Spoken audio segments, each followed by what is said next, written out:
daripada kecil lagi sebenarnya I dah start jual macam-macam. Okay, daripada sekolah rendah lagi sebenarnya, daripada sekolah rendah lagi, anything yang I boleh jual, I akan jual.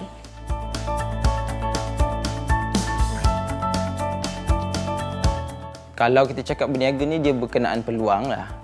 Masa terbaik lah untuk kami fill the gap in the market, which is orang dah tak boleh makan kat luar, orang dah tak boleh nak cross border ke satu tempat yang dia tahu dekat sana ada mi Bandung sedap, dekat sana ada laksa Johor sedap. Dia nak tapi tak boleh nak cross.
I balik Malaysia, Acik buat tahu.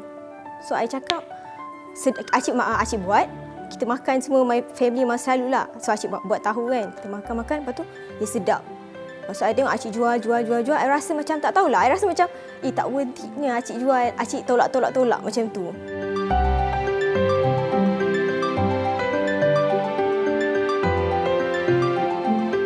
Semua orang panggil saya Acik. Sebab apa Acik? Sebab saya ni mak saudara dayah.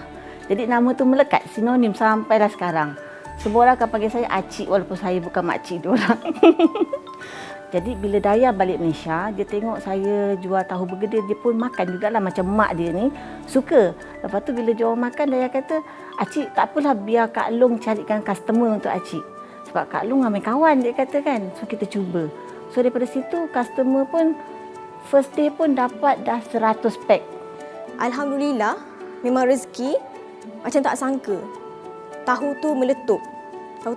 I run tu setahun lebih juga, tapi kita ambil lah macam dalam seminggu kita ambil 2-3 kali kita open order. And then I fikir macam, why not kita try je.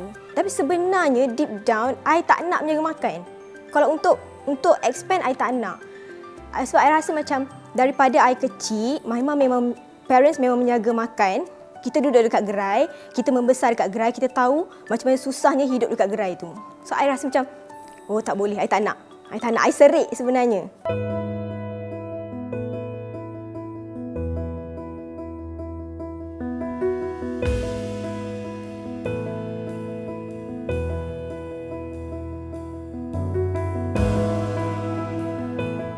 Masa I mula-mula sekali start jual tahu, sebenarnya I dengar ramai orang cakap, serius lah you nak buat benda ni? Serius lah you jual tahu? You tak malu ke? Lepas tu, I buka mula. I buka dekat kedai yang kecil je. Kedai yang memang kedai kampung. Kenapa? You dah kenapa? Are you downgrading yourself? You kenapa? You dah susah ke?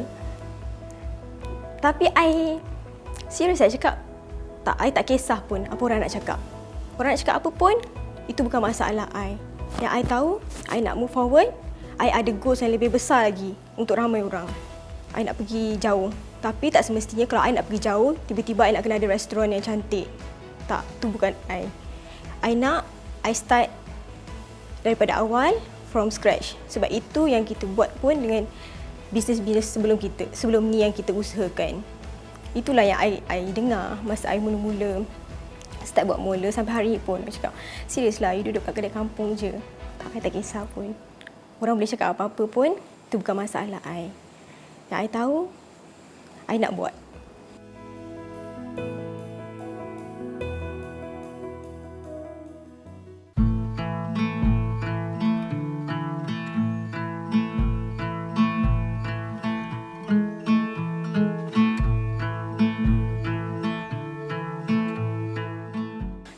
daripada kecil lagi sebenarnya I dah start jual macam-macam. Anything yang I boleh jual, I akan jual. Sampai I pergi universiti pun, lecturer semua tahu. Satu course kita orang tu memang kenal. Ni lah kakak dengan abang hotdog bun. Tapi masa tu I terus terang cakap, kita orang memang tak ada pun lah rasa malu ke apa, tak ada. Okey je. Selepas saya habis study di UiTM Sarawak diploma dan saya terlibat dengan construction selama lebih kurang 2 tahun sebelum saya terbang ke Newcastle di United Kingdom. Pada tahun 2011 saya graduate dan saya bekerja dengan sebuah syarikat perkapalan di sana sebelum saya menjalani perniagaan sendiri dalam bidang perkapalan juga. Dah alang-alang husband I ada logistik company, so I boleh tumpang je. I dah tak payah bayar banyak kos kan, dah boleh jiwat banyak kos. So daripada situ I start buat super murah UK. Sampailah I pregnant anak yang keempat, I dah mula rasa stuck sebab I dah tak boleh nak adjust. Anak nak kena jaga, bisnes nak kena run. Masa tu I kat UK, waktu Malaysia I kena kerja, waktu UK pun I kena kerja. So I dah tak fokus, I dah tak boleh dah. So I pull out and then I shut down my business. Then that's it sampai situ.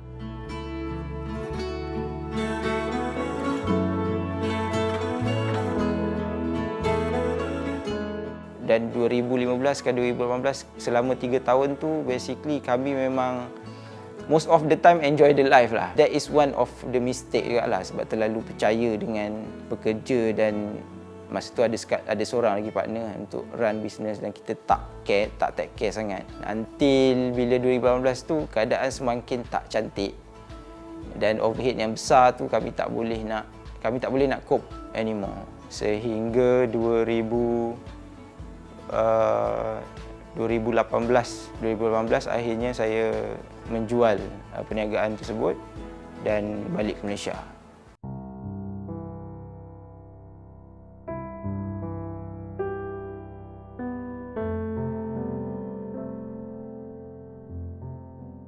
Sepanjang tempoh I shut down super murah, I memang tak tahu nak buat apa-apa.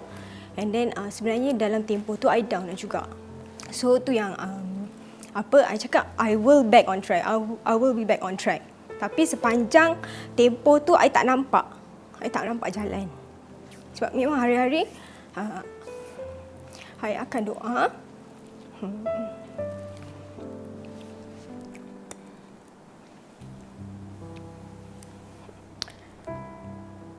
Ya Allah, ya Tuhanku, Kau bukakan satu lorong rezeki untuk aku supaya aku boleh bantu family aku boleh bantu orang sekeliling aku. Sebab aku tahu, aku nampak orang di sekeliling aku ramai lagi yang susah.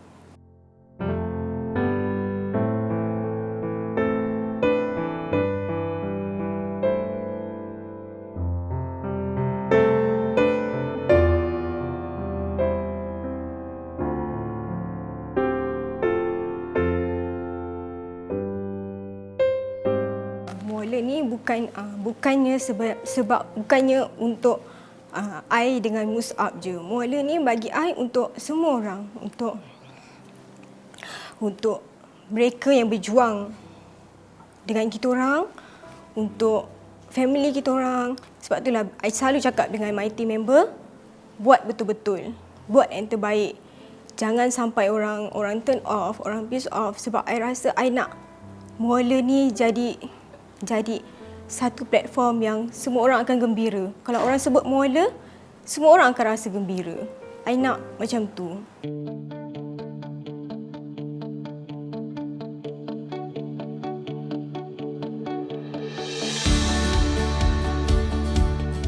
Pada 2019 tu balik tu kami sebenarnya tak berani pun nak buat apa-apa perniagaan sebab kita tak biasa tinggal di Malaysia. Setahun lebih jugalah nak memahamkan apakah strategi terbaik untuk masuk dalam market dan apakah industri terbaik yang kami patut ceburi. Until bulan 7 2020, sebabkan dah setahun lebih berada di Malaysia dan masih tak ada lagi perusahaan yang steady, Dan kami decide lah untuk buat Muola atas dorongan family sebenarnya.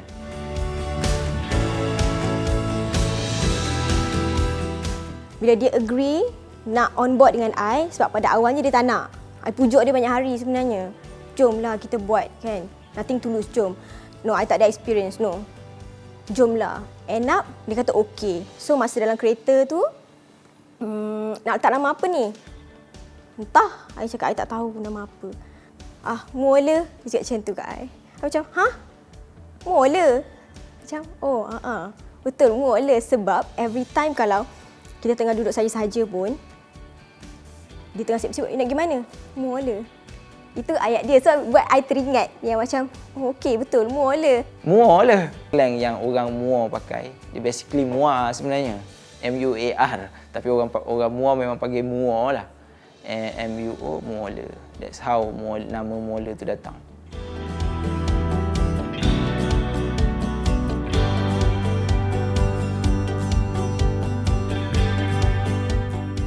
Dia mulakan dengan satu menu, tahu acik, yang mana dia memang dah buat saya rasa setahun lebih kot dengan acik. Dan bila, yelah, dia gunakan customer yang sedia ada, yang memang suka kan dengan menu tu. Bila dia announce yang dia buka kedai, alhamdulillah sambutan sangat menggalakkan. Minggu pertama, minggu kedua, sampai tak terhandle, sampai memang banyaklah order yang masuk tu terpaksa reject. Dan dia gunakan pun masa tu runner freelance, dia gunakan Lalamove, dia gunakan Grab untuk buat penghantaran. Lepas tu dia ada seorang runner dia sendiri.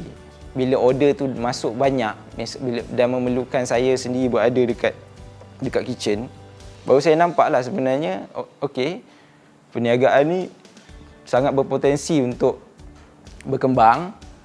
Dan orang memang tak berhentilah minta, nak lagi. Tapi berniaga ni dia tak selamanya indah. Bulan yang pertama memang sale memang meletup. Bila masuk bulan kedua dia start menurun. Sebab the moment yang susah sebenarnya adalah untuk cari pelanggan barulah.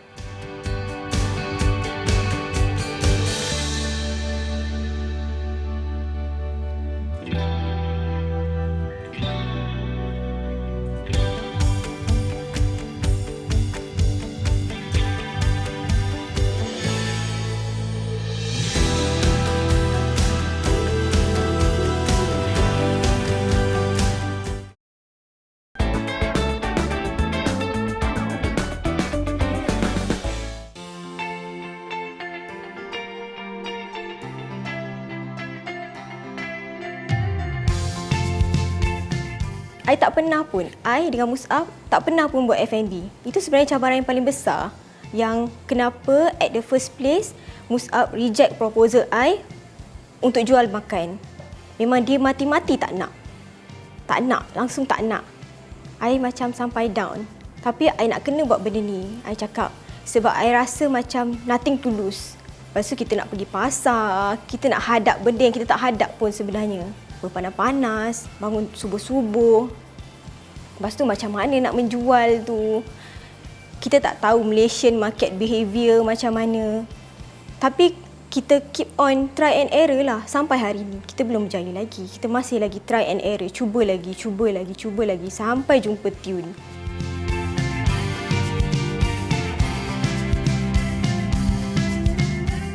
Orang kata buat je lah. Kenapa? Apa masalahnya kalau Mus'ab tak ada pun? Buat je lah. Kan? Tapi bagi I macam, memang kita tak ada experience dalam F&B, tapi dia ada experience yang lebih luas daripada I. Memang kita dua-dua orang menyaga, tapi pengalaman dia lebih besar daripada I dan mungkin dia boleh apply somewhere. Sebab tu I rasa macam I sangat perlukan dia. Kita sulung dan sebenarnya sulung ni dia rasa dia betul. I dengan dia sama. Sekejap lagi dia mengarah I geram. I mengarah dia geram dengan I. Tapi alhamdulillah boleh. Lepas kita bahagi-bahagi kan. Okay, you buat kerja you, I buat kerja I. Jangan kacau I, jangan kacau you. I tahu apa I buat, you tahu apa you buat. And that's it. Okay lah, alhamdulillah.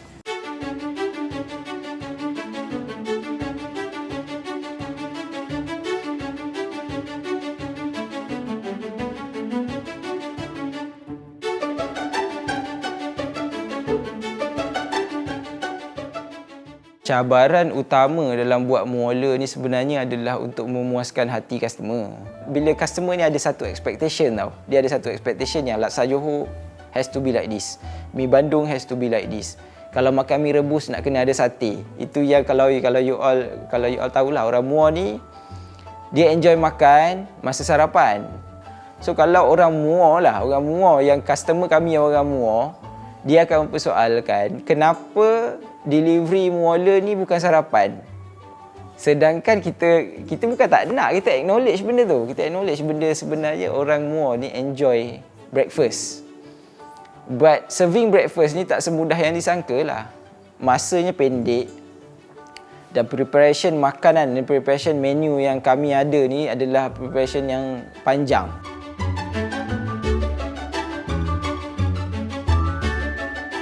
Bahan-bahan yang kami guna ni sebenarnya bahan-bahan yang premium lah. Bahan-bahan yang harganya tak stabil. Semalam dia boleh jadi murah, besok dia boleh jadi sangat mahal.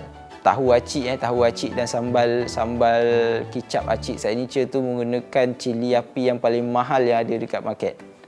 Dia cili api tu can go up to RM48 sekilo. Cabaran yang kami terpaksa hadap adalah bila harga tu naik, kami tak boleh kurangkan bahan, kami tak boleh naikkan harga. So kena telan je lah. Siapa suruh nak buat menu tu kan? So tu cabaran lah. Majority daripada customer, dia berpuas hati pasal the customer have the idea tau. Macam mana roommate-nya nak buat.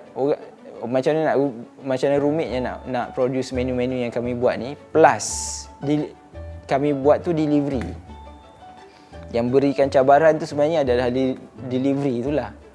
Yang kami nak kena design menu dengan packaging tu untuk pastikan makanan tu bila customer nak consume, dia masih lagi dalam keadaan yang sangat baik.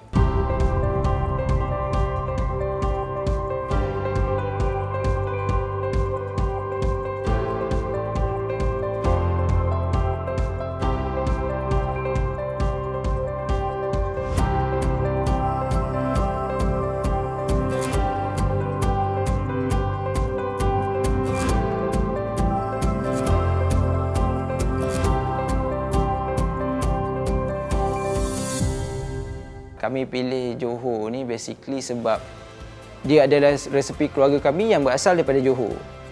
Kebetulan family saya dengan family Dayah memang asalnya memang pada Johor.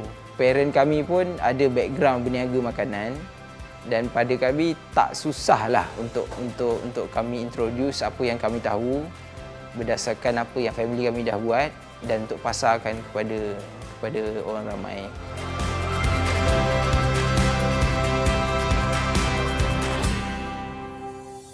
Cara yang paling baik sebenarnya adalah untuk bawa setiap menu yang kami kenalkan ni dengan cerita di sebaliknya. So macam laksa Johor Mama Tok ada cerita di sebaliknya. Tahu acik ada cerita di sebaliknya. Mi Bandung Abah tu pun ada cerita di sebaliknya. Okey, kita bermula dengan soto ayam mami. Menu tu sebab I suka masak. I memang akan masak every week. Kalau macam kat UK pun dulu, kita memang suka makan-makan sebenarnya. Kita memang suka panggil kawan-kawan, panggil staff weekend je, okey kita makan. So, menu wajib mesti soto.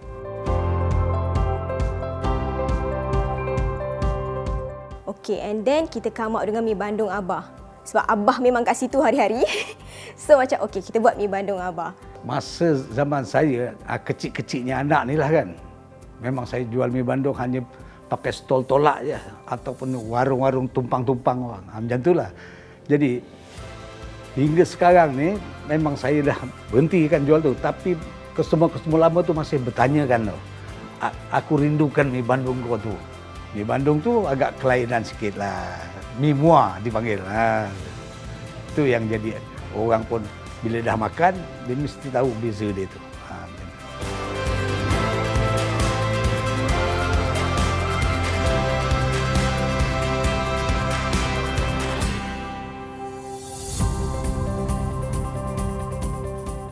Sejujurnya kami tak adalah macam contoh laksa Johor Mama Tok tak sama dengan laksa Johor yang lain. Of course dia tak sama. Dari segi resepi dan dari segi bahan-bahannya pun tak sama. Bila kita decide untuk present dekat market, Yang condemn ni terlalu banyak. Oh, kau ni laksa Johor Mama Tok ni tak ada bawang. Kenapa tak ada bawang? Kenapa tak ada daun selasih kan? But inilah yang kami makan. Inilah yang kami makan daripada kecil.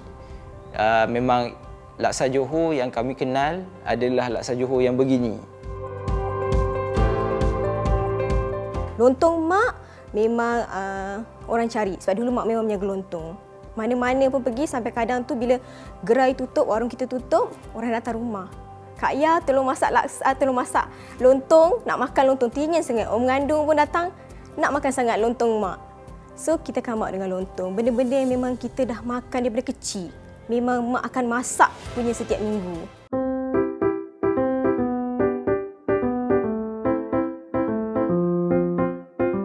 Sebenarnya dulu masa I duduk UK, bila every time balik Malaysia, I suka hopping beli tahu bergedil. Tahu bergedil ni sebenarnya favourite I. Satu hari ni, I ingat lagi masa tu dekat dapur rumah mak I. Macam biasalah, I selalu jumpa Acik kan. So kita gelak-gelak, kita borak-borak. And then I cakap, Acik, I suka makan tahu bergedil. Tapi sos yang I dapat selalunya semuanya manis-manis. Sos merah tu kan. I rasa I kurang sikit. Pasal cubalah Acik buat. Boleh juga, Acik cakap. Nanti Acik tengok macam mana nak buat. Kalau kita pakai sos kicap, tu okey tak? Acik cakap. Cubalah pedas-pedas. Mesti sedap. Start daripada tu yang Acik buat. Lepas tu, kita orang suka. Itu adalah, I rasa one of my memory lah. Yang paling kuat sekali dengan tahu bergedil sampai hari ni. Bahan-bahan yang kita perlukan untuk buat tahu bergedil ni sebenarnya tak banyak sangat pun. Kita perlukan tahu kering, kentang, daun sup, bawang goreng, and then nak pakai garam sikit. Lepas tu kita pakai telur, and then guna tepung lah sikit. Kita guna tepung jagung untuk goreng tu. Kalau you suka filling dia, you boleh tukar-tukar gantilah. Kalau you suka daging, masuk daging, ayam. And then kalau you tak suka, boleh pakai potato saja. Ataupun macam dekat Mauler, kita ada special rabbit. Cara-cara nak masak dia mudah je sebenarnya, tapi dia renyah. Kentang tu sendiri kita goreng ataupun kita rebus. Depends mana yang kita suka, kita selesa kan.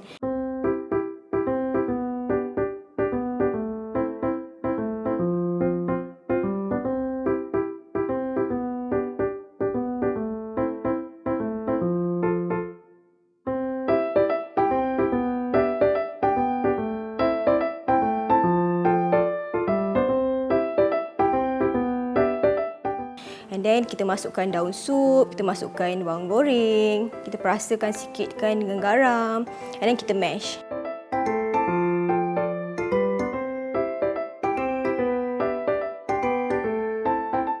Kalau you suka filling, you boleh masuk filling. Kalau you tak suka, just potato itself. Kita mash, kita sumbat dekat dalam tahu kering tu.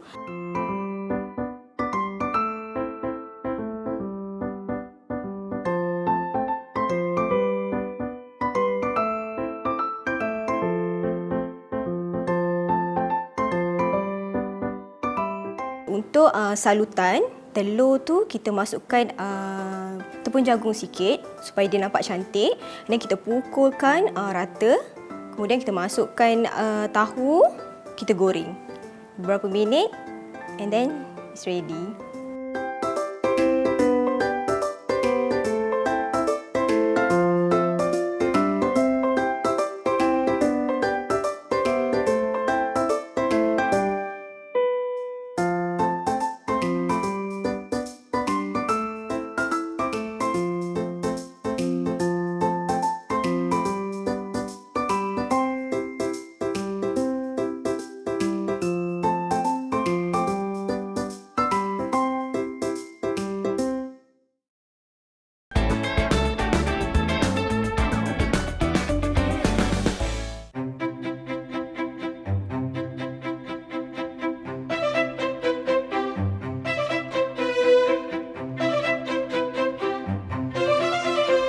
Soto ayam mami ni sebenarnya daripada zaman ITM lagi, daripada zaman universiti lagi, I memang dah start masak.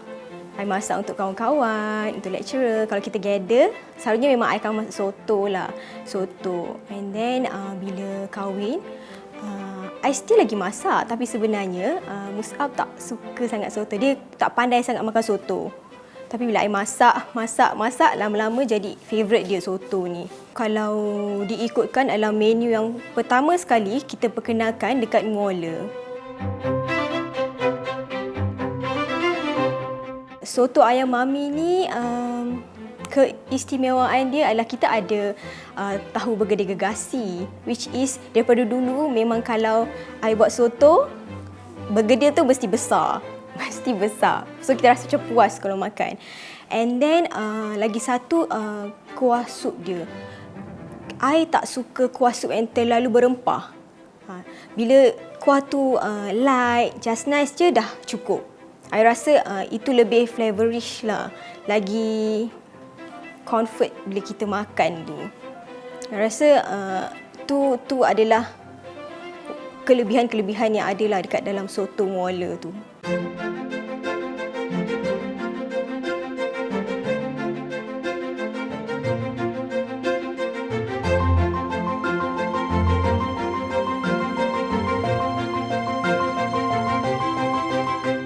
Bahan-bahan untuk kita buat kuah soto adalah bunga lawang, bunga cengkeh, kayu manis, and then kita perlukan daun sup, cube pati ayam, and then ayam itself untuk kita rebus, sup bunjut, bawang merah, bawang putih, halia dengan serai. The first step untuk kita buat ni, kita rebus ayam dulu. Untuk kita ambil dia punya air rebusan tu kan. So lepas settle rebus ayam tu, tak tepi, kita renih, kita tumis rempah 3 sekawan rempah sup. Lepas tu kita masukkan bawang merah, bawang putih dengan halia, serai juga. Tumis sampai dia naik bau, kita masukkan air rebusan. Okay, and then kita just renih je sampai dia naik bau. And then dia pecah minyak sikit kan kat atas tu. And then tabur je dengan daun sup, bawang goreng.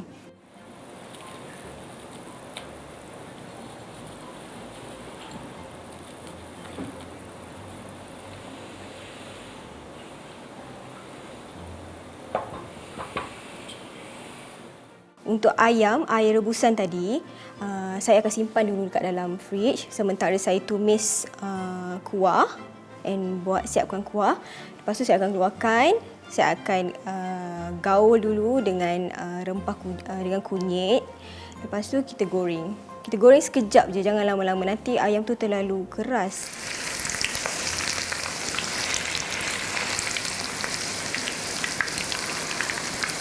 Untuk ayam tu saya goreng sebab saya kurang kalau ayam yang macam lembab, berair, lagi satu dia cepat basi. So sebab tu saya akan goreng dulu, apa-apa pun goreng dulu. Lepas tu kita angkat, kita cari.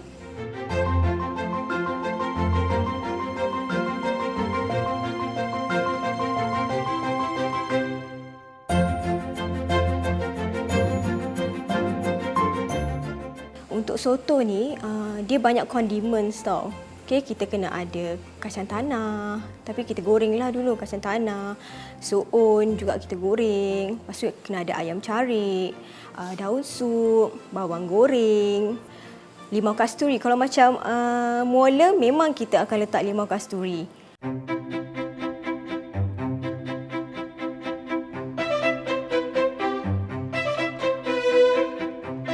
Kalau nak cerita berkenaan Amin Bandung ni, ia berkait rapat dengan benda yang saya tak berapa nak suka sebenarnya. Asalnya saya lahir di Kuala Lumpur. Saya membesar di Kampung Padang Balang, Gombak sehingga umur saya 7 tahun. Dan kami sekeluarga berpindah ke Muar pada ketika umur saya 8 tahun. Lepas tu saya pindah ke sekolah di JB pada ketika umur saya 16 tahun, ketika tingkatan 4. Dan bermula pada tu saya memang saya dah tak duduk Muar. Dan saya tak kenal Mi Bandung ni dan saya tak suka Mi Bandung ni daripada Muar. Sejujurnya lah, walaupun saya membesar di Muar, sehinggalah saya kenal isteri saya pada masa saya sambung diploma di Sarawak. Dia masa tu bila saya kenal dia ni, dia terkenal yang dia tak pandai masak lah sebenarnya. Dia tak pandai masak. Dia sangat reluctant untuk ke dapur, sampaikan saya ingat saya pada semester ke-5 kalau tak silap, kami ada perusahaan kecil yang kami buat sama-sama. Kita orang jual hotdog. Balik kelas, saya akan beli roti, saya akan beli hotdog, saya beli sayur, beli sos dan sebagainya. Dia akan goreng hotdog tu, dan lepas kelas saya akan join dia lah, potong ban, packing hotdog, dan kita orang akan jual malam. This is the moment saya kenal mi Bandung sebenarnya. Sebab saya pun tak tahu, orang kata dia tak pandai masak. But then mi Bandung yang dia masak ni, saya makan. Mi Bandung yang dia masak ni sedap lah. Sampailah kami berkahwin, barulah saya tahu rupa-rupanya mi Bandung yang dia masak ni adalah resepi daripada ayah dia, daripada bapa mentua saya lah, Cik Jaafar, daripada abah yang tunjukkan dan share isteri saya macam mana untuk masak mi Bandung. That is the moment saya sangat suka mi Bandung. Tapi sampai sekarang pun sejujurnya kalau makan mi Bandung kedai saya tak suka.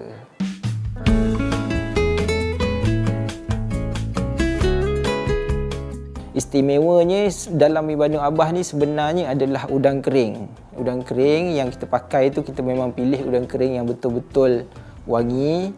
Dan bahan-bahan lainnya, bahan-bahan yang simple je. Bahan yang kita pakai bawang merah, kita pakai bawang putih, kita pakai cili giling. And then udang kering dan udang geragau. Itu adalah 5 bahan utama lah sebagai rencah mi Bandung. Bawang putih, bawang merah, cili giling, udang kering dan udang geragau di blend sekali arung dan kami keringkan untuk jadi paste utama.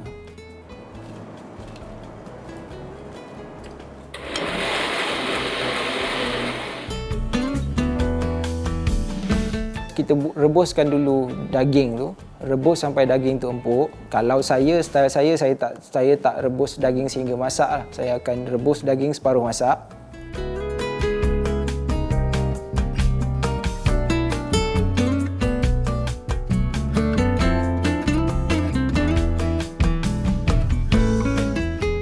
Menggunakan air rebusan daging tu, saya akan rebus udang juga. Tak terlalu lama, sebab bila terlalu lama kulit udang tu akan melekat pada udang. Just celur dan tutup api. Kemudian while air tu masih mendidih, saya potongkan daging dan saya asingkan. Lepas asingkan daging dan air rebusan daging dan udang tadi ni, kita start tumis lah. Kita tumis mulakan dengan bawang merah, tumis sampai dia naik bau. Lepas tu kita masukkan bawang putih, teruskan tumis sampai dia pecah minyak. Kemudian kita masukkan cili giling. Sebelum you all nak mulakan tumis tu, of course you have to blend lah. Walaupun kita dah buat paste tu tadi menggunakan bawang putih, bawang merah, cili giling dan udang kering dan udang geragau, kami tetap akan tumis kuah tu menggunakan bahan-bahan ni juga yang masih fresh lah. Kemudian paste yang kami dah siapkan dan keringkan tu kita masukkan. Dan kita masukkan air rebusan daging dan udang tadi. Biarkan dia menggelegak.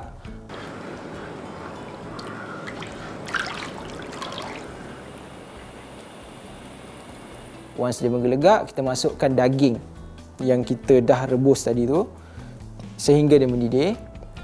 Kemudian kami masukkan sayur lah. Kita pakai sayur sawi dan sayur carrot. Biarkan sampai mendidih. Kemudian kita masukkan udang.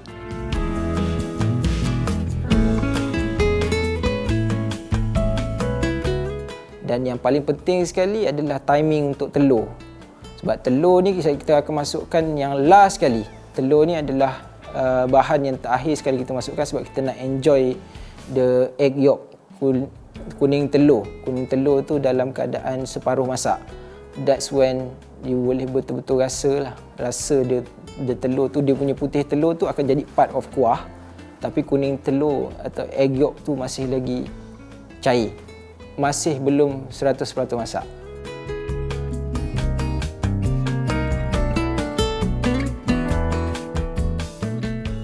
Untuk hidangan, kita celurkan mi kuning, portion yang cukup untuk satu orang makan. Celurkan mi kuning, kemudian kuah yang dah siap tadi tu kita hidangkan dengan mi kuning tadi, dan telur yang belum betul-betul masak tu dalam kuah tu kita hidangkan bersama dengan daging dan udang, bawang goreng, daun sup, limau nipis dan cili merah untuk hiasan terakhir lah, sebagai hiasan terakhir untuk menyerikan lagi hidangan mi bandung Abah tu.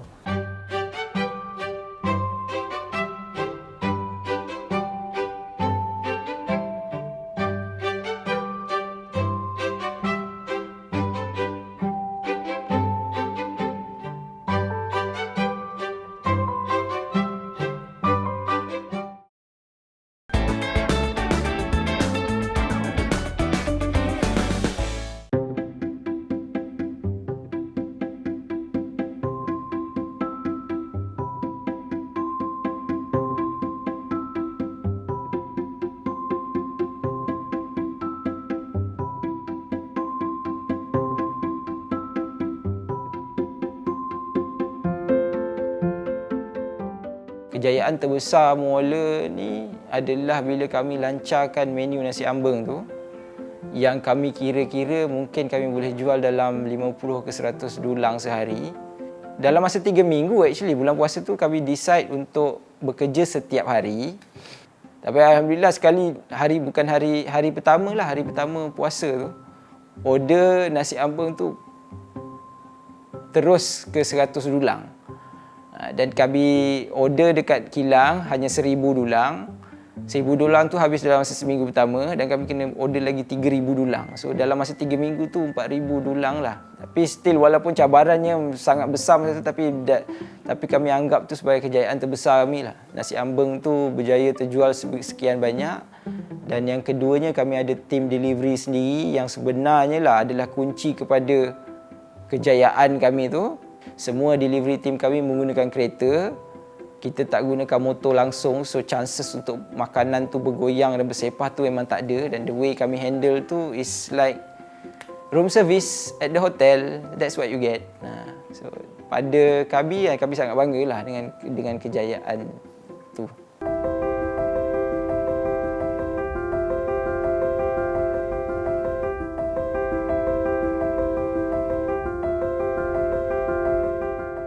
Bagi I personally, the best part of Muala is kami dapat menggajikan semula pekerja-pekerja kami dari company yang kami dah shut down sebelum ni. Sebenarnya itu bukan keputusan yang menggembirakan lah bila kita shut down company kan. Kita tahu semua orang struggle. Semua orang ada family. Semua orang nak cari makan. Bila kita shut down sebenarnya kita sedih. Tapi bila adanya Muala, tak tahulah, macam perasaan tu macam I rasa kita boleh panggil dia balik. Dan senang je, dia pemudah je datang balik. Datang seorang datang balik. So I rasa macam itu sebenarnya one of benda yang sangat menggembirakan I. Bila tengok, sebab kita dah biasa dengan dia bertahun-tahun daripada bujang sampai hari ni dah ada anak 2-3. Kita rasa macam syukur sangat, seronok sangat. Bila pergi hari-hari tengok muka dia orang pun, walaupun dah tengok muka tu dah 10 tahun, tapi kita rasa macam tetap happy. Ahli kumpulan Muala sekarang ni pun sebenarnya majoritinya adalah daripada syarikat saya yang lama. Diorang semua adalah sayap kanan saya yang berada dengan saya lama sebelum ni. So yang salah satu sebab yang memudahkan perjalanan Muala ni adalah ahli kumpulan tu lah. The team members tu, team members yang kenal dengan cara saya bekerja, dengan mudah faham ke mana kami nak pergi, dan masing-masing faham apa kepentingan dan apa peranan masing-masing.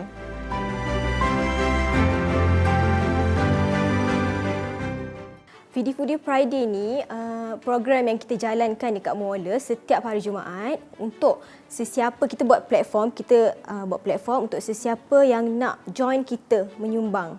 And then sumbangan-sumbangan tu kita akan salurkan kat rumah anak yatim sekitar Lembah Kelang lah. Memang kita akan buat setiap minggu. Selalunya yang join tu customer-customer Muala, kawan-kawan, family, macam tu. Memang I dengan Mus'ab memang kita dah firm yang setiap hari Jumaat kita mesti buat sumbangan. Kita mesti buat sumbangan daripada Muala. Tak kira lah ada orang nak join ke, orang tak nak join ke, kita mesti buat juga. And then, okay, why not kita buat je platform. Siapa nak join, boleh kita tolong hantarkan sumbangan tu sekali kan. And then tak sangka dapat sambutan yang memang setiap hari Jumaat je memang ramai sumbang.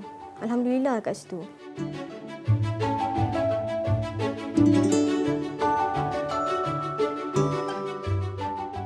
So the next milestone tu adalah untuk setiap menu yang kami produce sekarang ni, kami ada satu formula untuk keluarkan lah paste, lepas tu kicap, sambal yang akan kami botolkan, dan kami ada bandung soda yang kami akan botolkan untuk jangkauan market yang lebih besar. Bila mula nak buka dine-in ni kan, yang tu memang permintaan yang sangat banyak lah. Existing customer pun mencita-citakan bila mula nak ada restoran dan boleh dine in dan boleh menikmati makanan mula ni on the spot, plated on the table kan. InsyaAllah it's coming very soon. Semuanya dalam perancangan dan kami sendiri sekarang ni sedang bertatih langkah demi langkah untuk capai kami punya plan tu.